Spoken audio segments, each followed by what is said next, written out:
Buddy, this is Sheets, flying solo, as the kids say. I don't even know if the kids say it. I don't know if anybody says it, but I'm doing this by myself. Bobby's out for the day. And just a reminder / announcement, I'm going to be out this evening as well. So I do not believe that we're going to have anybody doing the live stream before the Slate locks later today. In addition to that, as far as updating sheets is concerned, at least from my end, I'm not going to be able to do anything past about 4 o'clock. So if you have a Saber Sim package, you'll be able to access the projections there.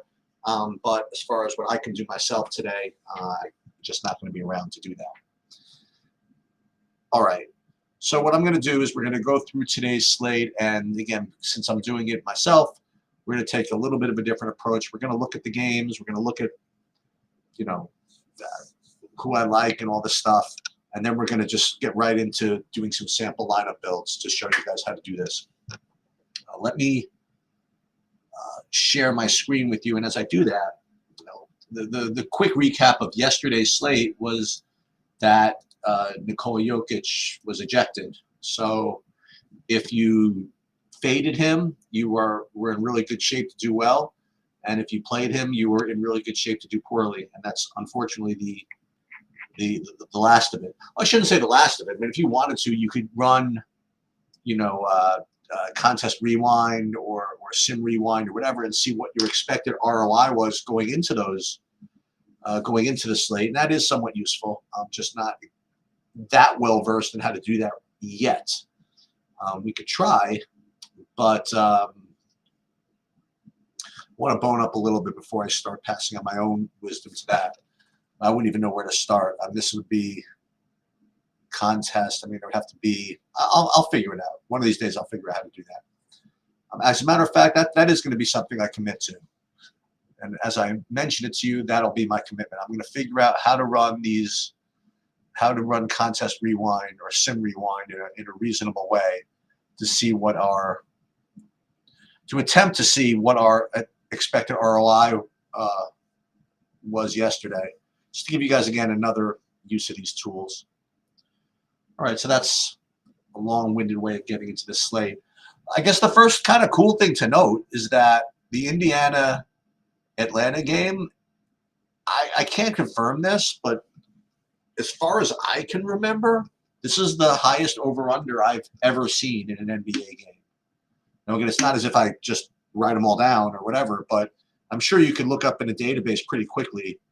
But I don't recall there ever being anything over 250. I would like to think that back in the 80s, back when the Nuggets and the Spurs played, that they were higher, but maybe they don't even track back that long. But since I've been doing DFS, I can't imagine there'd be a total larger than this.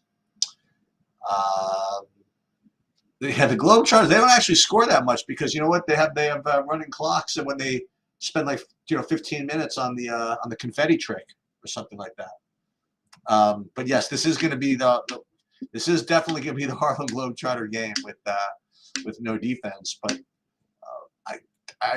I'm going to pull up the sheets in a minute. I have a feeling that it's not going to project as well DFS wise as you might think, but we're going to see.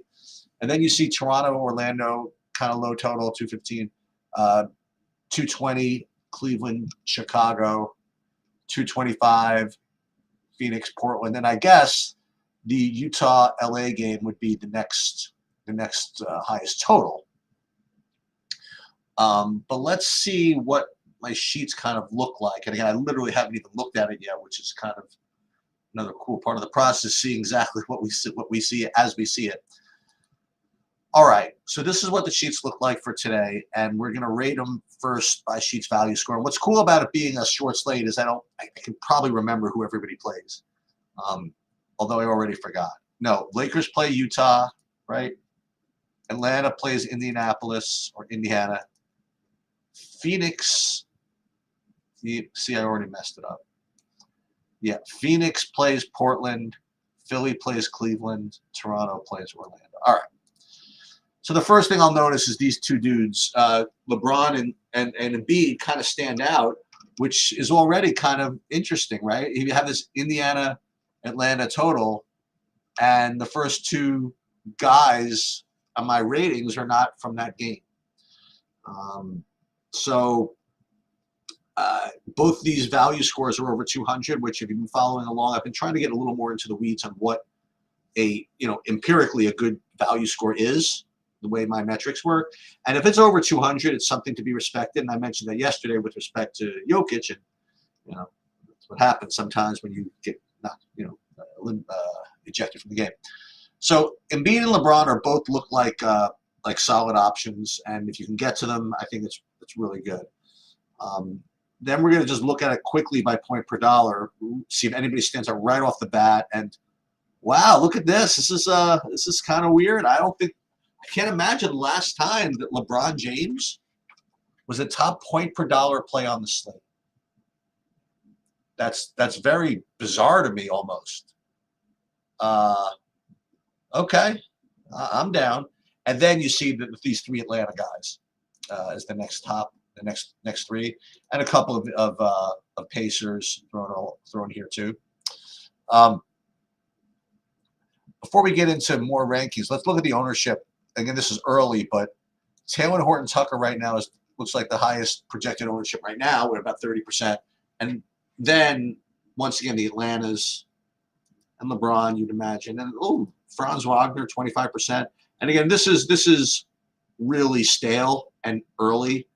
It's never quite this smooth as far as ownership goes. Someone's going to be 50%. I don't know exactly who it's going to be, but you just got to keep an eye on that. Next thing we want to do is really just kind of do what I do as far as the sorting by the columns go. So when you sort these by Sheets value score, what you're trying to look for are the cheapest guys that show up in this, in this top 10 or whatever. Because as I mentioned quite often, this ranking tends to favor the higher priced player. So if you could find someone that's not that high priced in here, it's probably important. So first guy that actually shows up is Lauri Markkanen. And the way I'm thinking about the slate is the first thing that I noticed, okay, Lauri Markkanen, he's on Utah. They're playing the Lakers. We've already known that LeBron is the top point per dollar play on the slate. So I'm already starting to think about whether I want to just start with LeBron and Lauri as a kind of a mini stack and just kind of work from there. It makes sense because it's a late game for openers, and not even for openers. For openers, they're good plays, and it's also a late game, which is good because you can always swap and things like that. And the more flexible that you are, the better. So I think that's probably a good place to start is something like LeBron and Lauri. Let's look at some others. DeJounte Murray, 8K.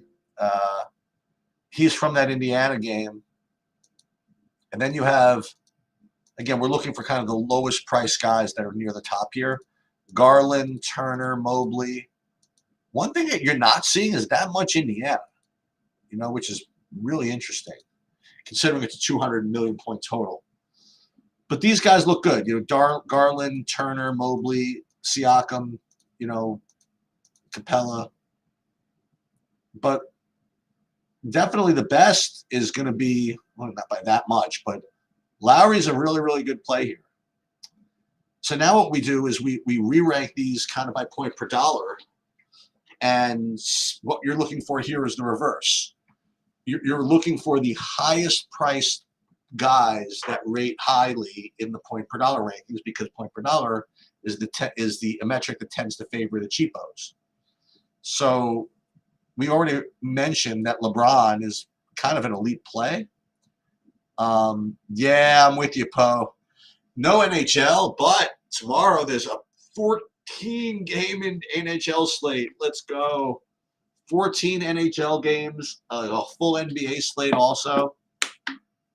NFL Thursday, I'm in. Okay. So we're looking for the high-priced point per dollar play. So we're talking about LeBron, Trey, all right, and Trey is, again, that's he's finally come to someone from the Indiana game. And then I guess Embiid. right? The problem is going to be that if you want to play LeBron, then playing Embiid is going to be a sort of difficult. But let's see. And then you get Miles Turner again, Jared Allen, whatever. So it's weird, this 250-point total game. You think you'd want to kind of just blast that one, but you're not getting too much on the Indiana side. But the Atlanta side does look pretty decent. So I guess what I want to do is let's build a lineup. Smash the like button, you filthy animals. All right, fair enough. Fair good. Very good. Even more so, the like button. And again, this is part of what I forget to do sometimes when I'm trying to absorb content. It's a stupid thing, but you hit the notification thing is even more important than the like helps us, whatever, but for your own benefit, and I keep forgetting to do this. Like if you subscribe and then you hit the notification thing, then you know when a new thing comes out. And that's, again, like something that I forget as someone that likes to absorb content. That, oh my God, I forgot that thing comes out at that time or whatever it is. So I've been better myself at like the places I like to hit the notification thing so that I just get notified. I don't always have to watch it, but at least I know when something goes up. Okay, so you want to just build something and see what this is? All right, let's just try it. I'm only going to play a couple tonight because I'm going to be out, so I'm not going to be able to do a lot of mass changes or anything like that. But I'm still going to play. It's only be a couple lineups, so this way, if I need to change it, I can do that. All right, so let's just start with this. I mean, let's just fire up. LeBron's questionable. Is this right? Calf contusion. All right, whatever. I presume he's going to play. So we'll put Markkanen and James over here. And then what else did we say? I totally forgot. So let's see if we could play Trey also. All right, or Embiid. It's going to be hard to play Embiid with the lack of value there is so far, but let's just take a look. Let's see what we would have to accomplish to play Embiid. Now we're at 4,100 a man, and I don't remember anybody that looked good at all. I mean, like nothing. Like Jalen Smith all the way down here. So this is just not going to work. Can you even play Trey with this? Now you're at 4,500 a man, and I'll tell you, it is a little difficult. I mean, you can do it, but you got the really popular Taylor Horton Tucker. Taylor Horton Tucker, by the way, going back to LA, little revenge there, or whatever. Yeah, this is a very, very tough slate as is, because even if I want to just play LeBron with James and Young, it's kind of hard. But I'm still stubborn. I think I still want to do this. I still want to play these two. So what we can do is then just 5,200 a man, that we can do without being too much of a pain in the neck. Like Capella, play that at center. And then we're looking for cheap guys up here. Jared Allen, the stupid center again. Bruce Brown. Bruce Brown is what? Can you play him at guard? Yeah, you could play. It's funny. I think you could play Bruce Brown at point guard, or just at point guard or small forward. All right, let's put him at point guard for now. And what else at 5,100 can you even play here? This is no bargain here, but okay, Moritz Wagner, these types of guys. We can play Taylor Horton Tucker. We'll get there in a second. Let's put him in. We'll put in this stack here because he's short. He's shooting guard eligible. And now at 5,300, what other dudes do we have? Play D'Angelo Russell, but there's Capello, Jalen Johnson,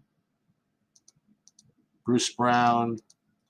What positions do we have? guard forward utility. So you could really play anything you want here. But I do think it's a good idea to like stack this. You know, you play 2 guys from Utah, play LeBron. You have a couple of guys from this Indiana game which you want to get exposure to, and the rest you could kind of figure out, right? I mean, we'll fill it out just for the sake of it, but Garland is going to be too expensive, I think. Let's take a look. If we do that, then we're again at 4,100 a man, which is tough. And this is exactly what I do, by the way. Like, and you see me do it at the end of the day, also, right? So we'll play Moritz Wagner. He'll be probably low owned.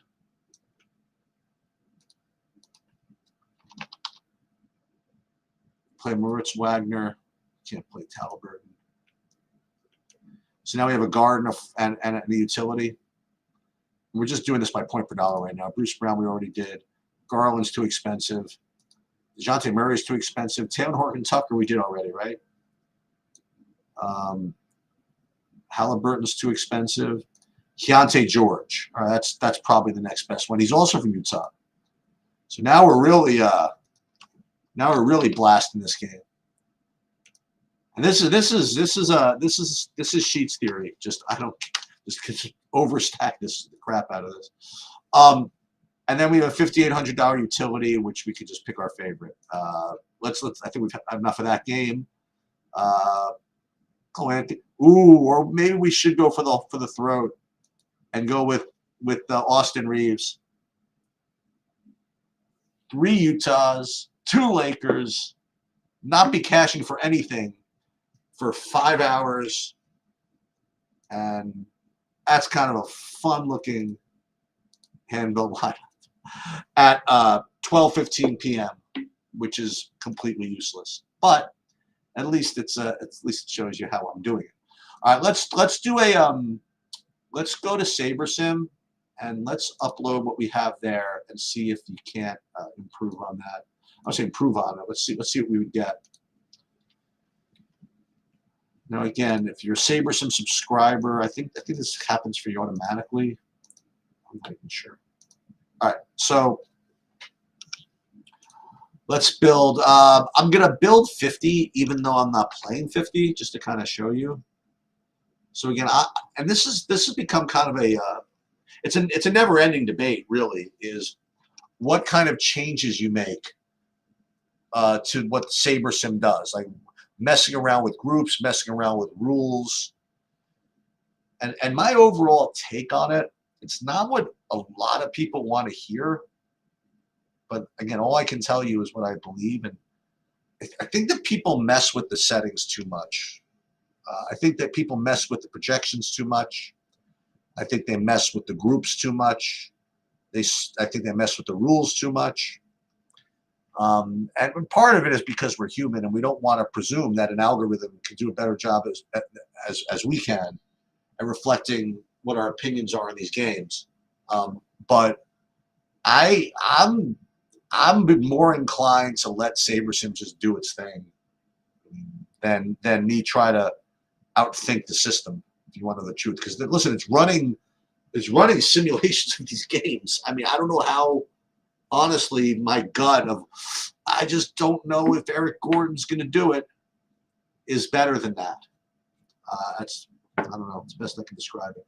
Well, this is already kind of interesting because when I run these lineups, I am getting guys I didn't think of. Not many though. So Sadiq Bey, 4,600 coming from that Atlanta game. That's interesting. Eric Gordon from that Phoenix game. Who is Jaden Springer? I don't even know who that is. Getting some of him, I guess. But in general, I mean, you look down here and it's 1, 2. It's like the same 5 guys, right, that I kind of identified.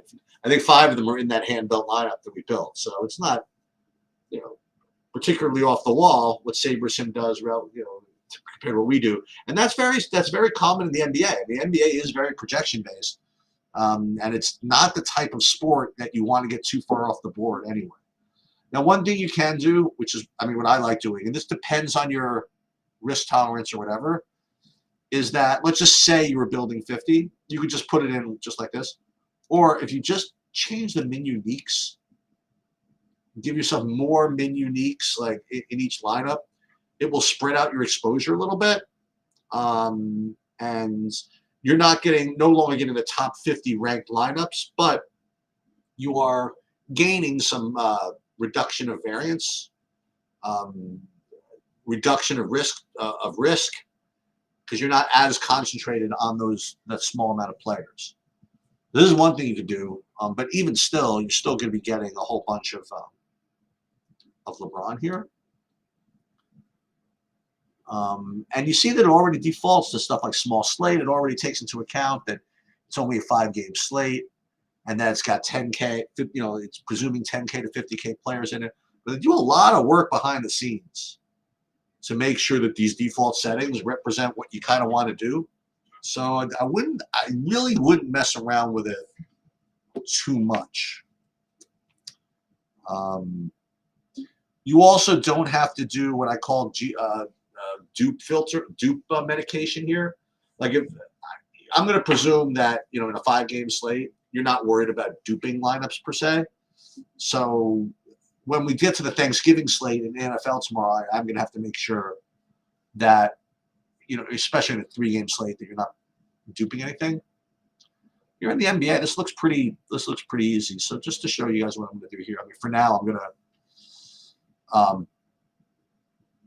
going to upload these to my contests. I'm not going to run this. Actually, I will. I will do the contest. So let's save all these to my contest right now. We're going to download the template from DraftKings. One thing I got to do, I got to change the Chrome thing to not have that download bubble anymore. There used to be a Chrome flag that you could use to disable that, but that got disabled itself. So I want to just put these for now in these other 3 contests because I like the lineup we made and the one that we had. So let's just put these in here for now. And then again, just, not all kinds of field. Yes, I do want to download. And then I want to put these in my lineups. And then again, I'm just going to show you again how to run the contest settings. And I got really, really sharp and good at it with respect to how quickly I can do these things. So I just wanted to share these with you. Now, again, they're probably shortcuts I don't even know about yet.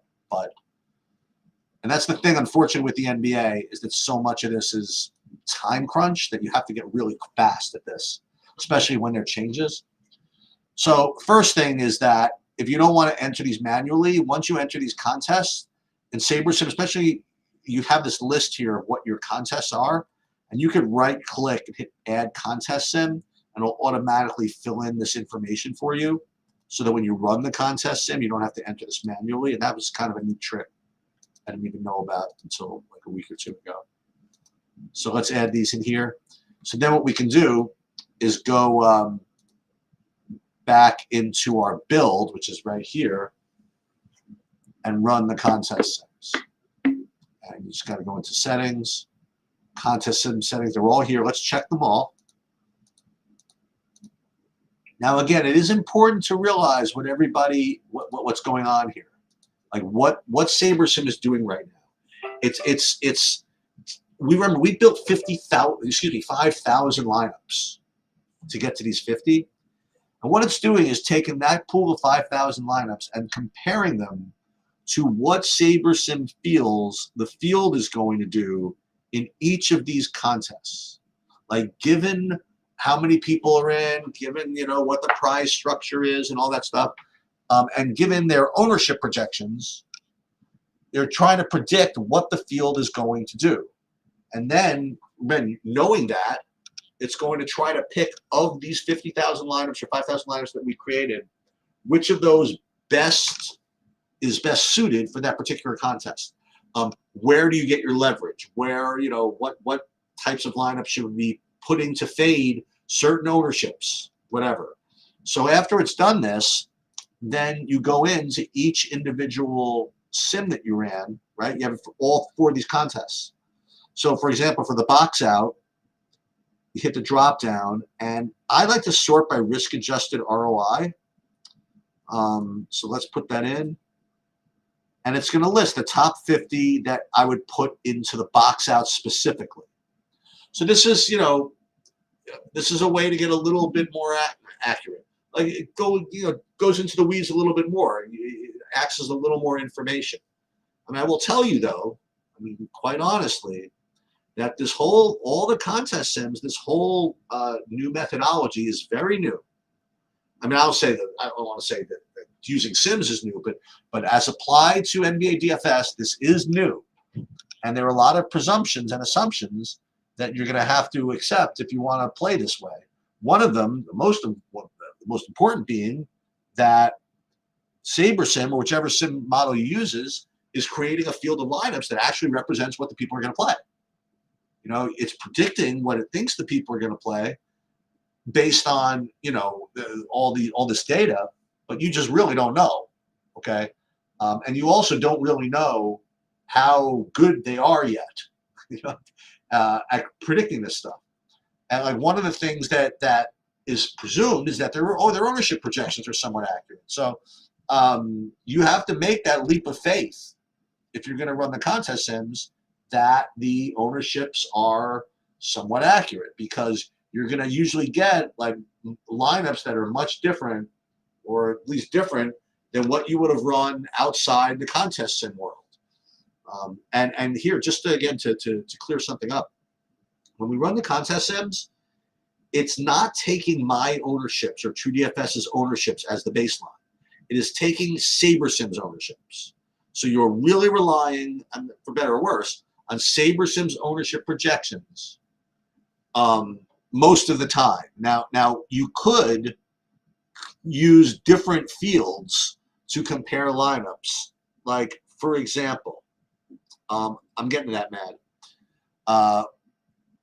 Now, let's say that, for the box out, like you look at this, and it says here that it's creating this field of lineups based on its presumption of medium stakes MME, okay? And you can, click through that and see what that is. You could pick any of these other fields. Or the other thing you could do is you click like build one.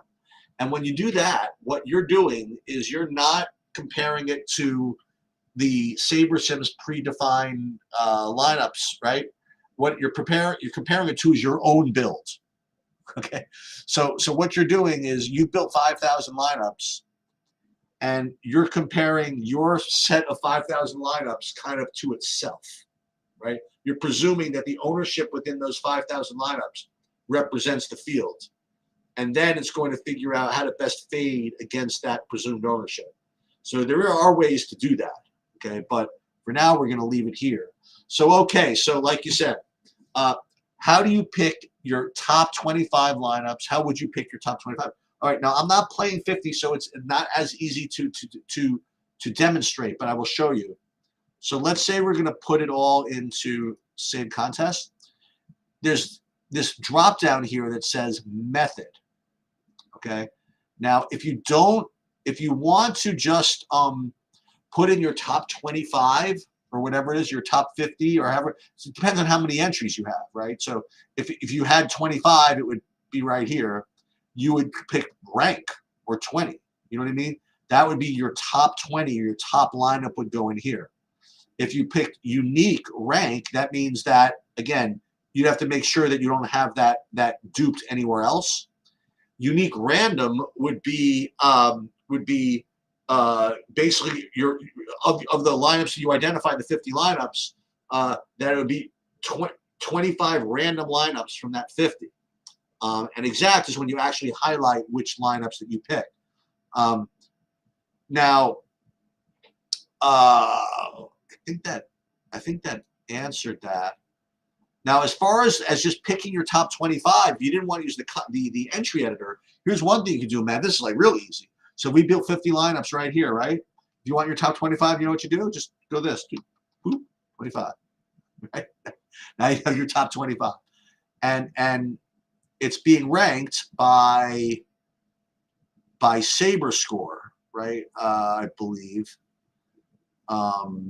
Actually, now it's being ranked by risk-adjusted ROI.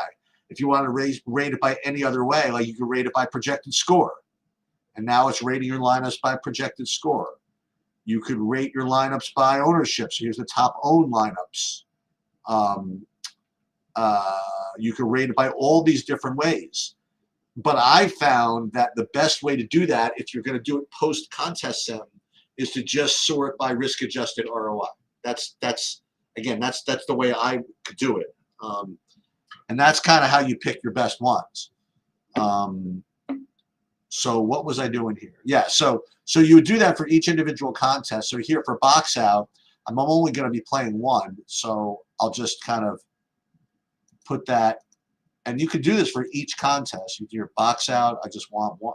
Actually, it's 3. So it's the top 3 uniquely ranked, and we're just going to do that. And you see that flutter over there?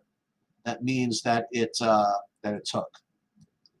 Oh, I also played it in the splash as well. And then let's look at the showtime. Let's pull that up here. Showtime single entry. It actually does have the same lineup, which is okay. We'll save that to my contests. Save this to Showtime. Save to contest. And it made the various changes. And we're going to download these. And then we're going to save them thusly. So as far as speed goes, you could run a whole new build and upload these things within. I mean, I'm not as fast as some people, but you could do it in 5 minutes. I mean, if you get some practice at it, and it's like anything else, you just got to get practice. And I do it every day, so I just learned how to get and I've learned some mistakes that you can make along the way. And most of my videos shown those mistakes as it happens. All right, just for fun. I mean, I got a little time. Let's do FanDuel. Let's do the same thing. And I don't even know what I'm going to play over there. I think I'm going to do the same thing. So let me pull up. And this is exactly what I do. Also, I want to reserve my lineups first, because when you reserve your lineups first, then you can. Oh, I did well, by the way, in the Monster last night. I got like 6th or 7th or something. So again, because this is because I'm going to be out, I can't really do MME. So we're just going to play. Oh, it was a terrible contest. What's going on here? We don't even have a monster of any kind. It's got a code, but it's a 444 paying 10K. Well, I'm not doing that. But just to show you guys what we can do, let's enter. We can play 5 lineups in all this stuff. So let's just do that. So let's play reserve 5 lineups in the shot, and I usually will play more than that, but just to show you, that's terrible if they would do this. We'll play. Hey, we'll play 5 lineups in the qualifier too. Something to do, right? Oops. Reserve 5 lineups there, and then NBA. We'll play 5 in this. Yeah, we can do this too. We'll play 5 in this time. So we'll get a little volume in here. Reserve out lineups. 5. Okay. So we reserved our lineups. Let's before I forget, let's download the file, even though we won't need it exactly yet. But download the file, goes to our download page. All right. So let's do FanDuel. Let's see if there's any real difference. And we'll do the same thing as we did before. We'll pull up the sheets first, and then we'll build a hand-built lineup, and we're going to do the same method. So again, we're going to first look at first, I guess, sheets value score, see what this looks like. And once again, it's LeBron and Embiid leading the charge, but listen, it's not like they're over 200. It's not that big a deal. You look at point per dollar. So now it's not LeBron at top point per dollar. Now you get some more of the cheapos. So you have Bruce Brown, Clint Capella, and interestingly, John Collins, who did not appear on the on much of the DraftKings stuff, is showing up more in FanDuel. So if we want to stack that LA game over on FanDuel, maybe John Collins is a better way to play than Lauri Markkanen. Okay. As a matter of fact, where is Lauri Markkanen on this list? For whatever reason, he does not profile all that well on FanDuel. Okay, so once again, we're gonna do the same type of logic. Let's start with point per dollar this time. So best point per dollar plays that are higher price. That's what we're looking for. So once again, LeBron, once again, Trey, Miles Turner, but John Collins is the one that is poking its head into this list here. And also a little bit Jeremy Grant showing up a little bit more over here as he usually does on FanDuel. That's interesting. Maybe Tobias Harris is a little more worth playing over here. And then when you look at Sheets value score, again, you want to get the cheapest guy possible. Evan Mobley, Miles Turner. Okay, here's Markkanen. So Markkanen's actually not bad over here. But again, the John Collins showing up is a little bit is something I didn't expect. So let's go into FanDuel. We'll do the same thing. Let's set the lineup. We'll do it by hand first, and then we'll do Saberson. Same thing. So we do this by. We could do this by position, but let's do it the same way. Let's do it by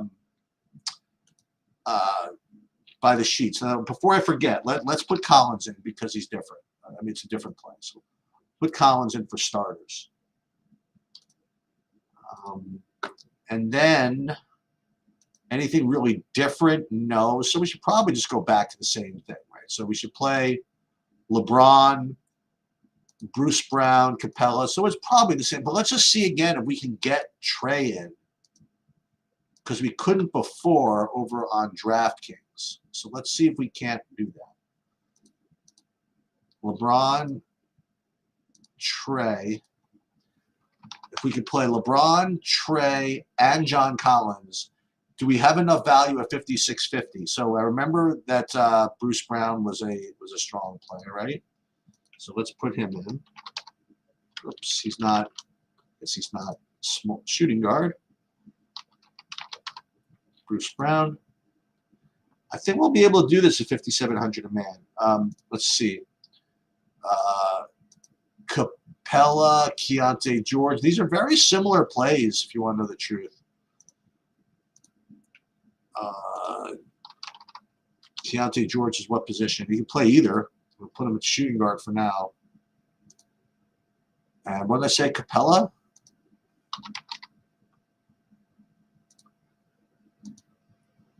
Yeah, I mean, this is – see, it's a very similar lineup you can build, except this one you're going to play John Collins. And then, I mean, you can play Nurkic, I guess. Jalen Smith. DeAndre Hunter, maybe. If we can get up to Jalen Johnson, that's somebody new. And D'Angelo Russell, that's somebody new. Can we afford that? Good question. Jalen Johnson, let's see. Power forward, 6,500. You can do that. I don't think you could get too expensive over here now with point guard and shooting guard. But I like to play something different. And that's something that also people don't talk a lot about is how to diversify your portfolio across your different sites. Unfortunately, it doesn't look like there's a lot of value at the guard position left over. You know, we're getting down really into the pits here. But then again, what do we need? 5,350. I mean, if you dip down to Buddy Hield, who's going to be like no % owned, maybe that's worth doing. Or maybe DeAndre Hunter. So now DeAndre Hunter is not a guard, but I wonder if Bruce Brown, can he get into? No, he's a small forward. Collins, you can't do it. So we could play Hield. And now we have 5,800 at point guard. Yeah, not easy. But what can you play a point guard now? Oh, disaster. Almost Jalen Suggs. Yeah, so it looks like we can't quite do this. Sheets in the streets? Okay. All right. All right. Call it whatever. Yeah, so it's going to be hard.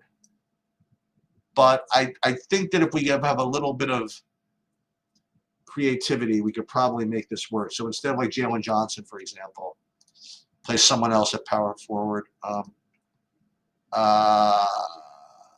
What's rough out there? Play Anunoby at 6,200 small forward. Try that. Anyway, similar type of plays, but this becomes a little more difficult. So I would try to get Trey in if you possibly could. But now let's do the same thing. Let's do so we weren't able to save anything, but that's fine. We'll have Saberson do it for us. We'll go to FanDuel. Same deal. Upload these sheets. Upload.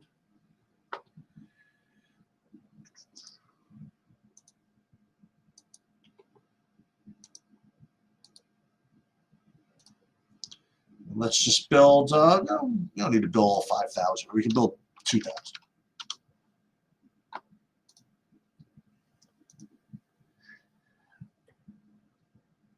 And then we're just going to do the same thing. I wonder what we get here.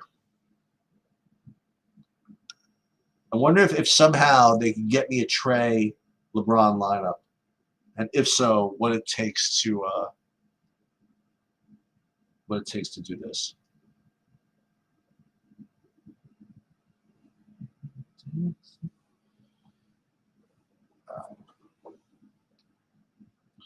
There it is, Trey and LeBron. They did it.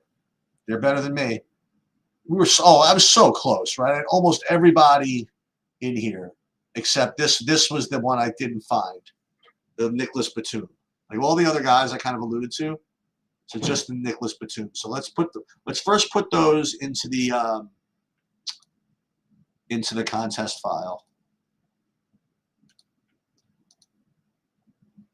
We'll put these in there for now. And then what I want to do is, again, same thing. Add contest sim for the shot. Add contest sim for the slam. Add contest sim for the qualifier. And now confirm that they're all in there. And run the contest sims. I'm curious how it deals in the qualifier, because the qualifier, it only pays a couple of spots, so you'd have to imagine it's a lot more risky than some of the others, but we'll see. But yeah, so D'Angelo Russell, he's a guy that I tried to get in DraftKings, couldn't quite do it. I guess, yeah, this Nicholas Batum play was the one I didn't think of. All right, so let's do. Let's look at which one first. Let's look at the shot. This is the lottery. Similar to Jeremy Grant, who we alluded to before. Dude, Kevin Durant gets in there. All right, that's fun. So let's put, again, the same thing. So we're going to save these to the shot, and I'm going to do it by unique rank. Just make sure that they're all different, and we'll rank them just by how they're ranked here. Then we'll do the slam, same deal. I don't need to do min uniques more than one for only like a couple lineups.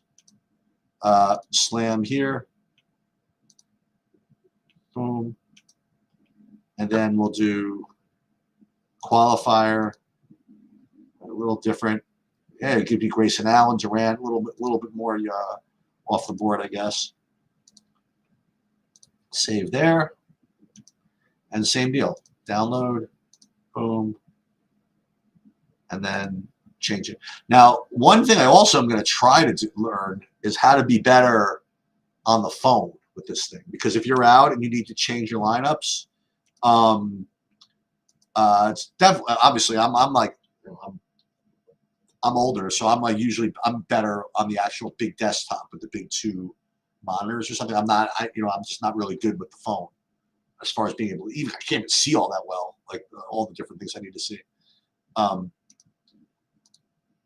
there's also, it requires a little more finesse to do it on the phone. Okay, so just a reminder, I'm not going to be around later to do this with updated projections, but I'm going to try at least at 4 o'clock before I leave to update the projections from what I have. Again, just hopefully this helped you figure out how to do this on your own.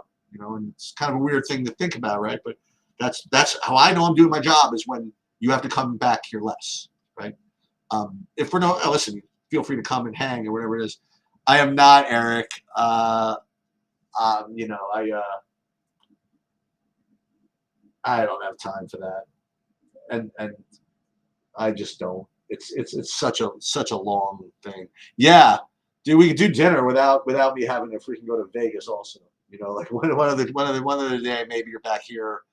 If I happen to be in Vegas, we'll do it. But yeah, we definitely need to do that. Good luck to you. You're doing Vegas, and are you doing the Bahamas also, Eric, or just the Wynn? So I know that they have the Bahamas and then the Wynn. We were just there. We were just at the Bahamas 2 weeks ago. It's not vacation. We were at the Cove.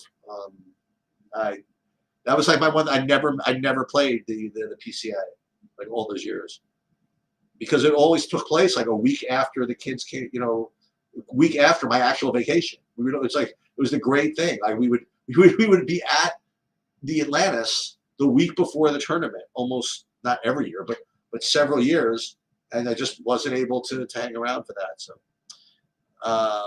the Win, especially 1K. Oh, they are? Oh, nice. The 1K. That's pretty cool. All right. Well, I will be sweating. Good luck to Efro. Good luck to everybody tonight. And we'll be back tomorrow with all kinds of crap, between the big, huge NHL slate, the big, huge NBA slate, and preparing for the Thanksgiving.